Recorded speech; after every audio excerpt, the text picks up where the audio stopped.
A few years ago, I started noticing a man sitting in a parked car across the street from my apartment almost every night. At first, I didn't think much of it. People park on quiet streets all the time. Sometimes they're waiting for someone. Sometimes they're talking on the phone. Sometimes they just need a place to sit for a few minutes before heading somewhere else. But after a few weeks, I realized something that started to make me uneasy. He was always there when I got home. At the time, I was 24 and finishing my last year of college. I lived alone in a small apartment building about 15 minutes from campus. It wasn't anything fancy, just a quiet 3-story building with maybe 12 units total. Most of the people living there were older tenants. A retired couple downstairs. A middle-aged woman with a small dog on the second floor. The kind of place where nothing really happens. My schedule was pretty routine back then. Classes during the day. Part-time work in the evening. And most nights I'd pull into the parking lot outside my apartment around 10. The street itself was narrow and quiet. A row of trees lined the sidewalk, and a few dim streetlights cast pale yellow pools of light onto the pavement. Directly across from my building was a short stretch of curbside parking. That's where I first noticed the car. One night as I stepped out of my car, I glanced across the street and saw a dark sedan parked beneath one of the streetlights. Inside, someone was sitting in the driver's seat. I remember noticing him because he wasn't doing anything. No phone. No music. No movement. Just sitting there. At the time, I assumed he was probably waiting for someone inside one of the nearby houses. So I locked my car, walked into my building, and didn't think about it again. But the next night, the car was there again. Same spot. Same dark sedan. And the same man sitting inside. Again, he wasn't doing anything. He was just sitting there, facing the direction of my apartment building. At first I told myself it was probably coincidence. Maybe he lived somewhere nearby. Maybe he worked late shifts and parked there before heading inside. But over the next week, something started to feel strange. Every night when I came home, that car was there. Same position. Same man. Sometimes he would still be sitting there when I left for class the next morning. Which meant he had been there all night. And the more I paid attention, the more something about it started to bother me. Whenever I stepped out of my car, his head would slowly turn in my direction. Not suddenly. Not aggressively. Just slowly. As if he was casually watching me walk from my car to the entrance of my building. At first I tried to ignore it. But after a while, it became impossible not to notice. One evening as I walked toward the entrance, I glanced across the street. The man was looking directly at me. Even from that distance, I could tell he wasn't just glancing around the street. His gaze was fixed on me. And the moment I reached the front door of my building, his head turned slightly, following me until I disappeared inside. That was the first moment I felt a real chill run down my spine. From that point on, I started paying closer attention. The car always arrived before I did. And it always left sometime during the night. But I never once saw the man actually get out of the vehicle. Weeks passed. The routine never changed. Every night when I pulled into the parking lot, I would instinctively glance across the street. And there he would be, sitting in that car, watching. Sometimes the street light would illuminate part of his face, but not clearly enough to make out many details. Just the outline of a man sitting perfectly still behind the steering wheel. Then one night something different happened. I got home later than usual. Close to midnight. The entire street was quiet. No cars driving by. No lights in the surrounding houses. As I pulled into the parking lot, I automatically glanced across the street. The sedan was there. But something felt wrong immediately. The driver's door was open. And the man wasn't inside the car. My stomach tightened instantly. I looked around the street. Empty. Then I saw him.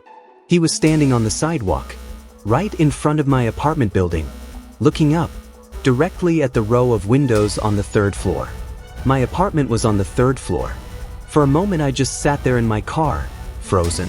The street light above him cast a long shadow across the pavement. He didn't move, didn't turn, didn't even seem to notice that I had pulled into the lot. He was just standing there, looking up, at my window.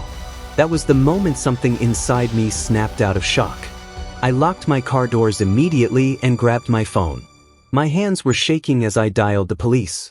I told the dispatcher there was a man standing outside my apartment building who had been watching me for weeks. She asked if he was threatening me. I said no, but I told her about the car, about how he sat there every night, watching. She told me officers were on the way. I stayed inside my locked car, watching him from across the lot. For several long minutes he didn't move. Then suddenly he turned, walked calmly back to the sedan, got inside, and drove away. By the time the police arrived, the street was empty. I gave them the license plate number I had written down from the car. One of the officers stepped aside to run it through their system. When he came back, his expression looked confused. He told me something that made my skin crawl. The plate number didn't match the vehicle. It belonged to a completely different car, meaning the one across the street had been using a false plate. I moved out of that apartment 2 weeks later. I never saw the sedan again. But sometimes late at night I still think about that man standing under the streetlight, looking up at my window. And I wonder something that still makes my stomach tighten. If I hadn't called the police that night, how long would he have kept watching? A few years ago I got into the habit of taking long walks at night. At the time I was working a pretty stressful job, and walking was one of the only ways I could clear my head after a long day. Almost every evening around 9 o'clock, I'd leave my apartment and walk the same route through a quiet neighborhood about 10 minutes away. It was a peaceful area. Mostly families, older couples, and people walking their dogs before bed. The streets were lined with small houses, tall hedges, and evenly spaced streetlights that cast dim yellow pools of light across the sidewalks. Most nights the entire neighborhood felt calm and empty, which was exactly why I liked walking there. My usual route took about 40 minutes. I'd walk down a long residential street, turn past a small park, then loop back toward the main road where a few convenience stores and restaurants stayed open late. I had walked that same route dozens of times. Nothing unusual had ever happened. Until one night. That evening started just like any other. The air was cool and the streets were quiet. I put on a hoodie, slipped my phone into my pocket, and started walking down the sidewalk toward the park. About 10 minutes into the walk, I heard something behind me. Footsteps. At first I didn't think anything of it. Someone else walking down the same street wasn't unusual. People passed each other all the time in that neighborhood. So I kept walking. But after a few minutes, something about the rhythm of the footsteps started to feel strange. They matched my pace perfectly, step for step. If I slowed down slightly, the footsteps slowed too. If I sped up, they sped up. I tried to ignore it for a while, telling myself it was just coincidence. But the longer it continued, the more uneasy I felt. After about 3 blocks, curiosity got the better of me. I casually glanced over my shoulder. About 20 feet behind me was a man walking in the same direction. He was tall, wearing dark clothes and a baseball cap pulled low over his face. When he noticed me looking back, he didn't wave, didn't nod, didn't change direction. He just kept walking. For a moment I told myself I was overthinking things. Maybe he just happened to be walking the same route. But as we continued down the street, that uncomfortable feeling in my chest kept growing. So I decided to test something. At the next intersection, instead of continuing straight like I normally did, I crossed the street. I walked diagonally across to the opposite sidewalk. Then I kept moving forward. For a few seconds, I didn't hear anything. Footsteps. Behind me. Crossing the street. My heart started beating faster. I glanced back again. The man had crossed too. And now he was still walking the same distance behind me. 20 feet. Maybe less. At that point, I stopped trying to convince myself it was coincidence. Something wasn't right. I decided to change direction again. Instead of continuing toward the park, I turned down a different street, one that wasn't part of my usual route. The houses there were darker, fewer streetlights, long hedges and fences that created deep shadows along the sidewalk. I walked faster now. The footsteps behind me did the same. That was the moment I knew for sure. He was following me. My mind started racing. I tried to stay calm, thinking about what I should do next. Running might make things worse. Turning around and confronting him didn't feel safe either. So I kept walking. Faster now. My destination had changed. Instead of finishing my usual loop, I headed straight toward the main road where I knew there was a convenience store still open. The street ahead was quiet. Too quiet, and the footsteps behind me never stopped. After another block, curiosity, or maybe fear, made me turn around suddenly. The man stopped immediately. He was standing about 20 feet away, perfectly still, under one of the dim streetlights. I couldn't see his face clearly because of the cap shadowing his eyes, but I could feel him staring at me, not saying anything, not moving, just watching. For several seconds, neither of us spoke.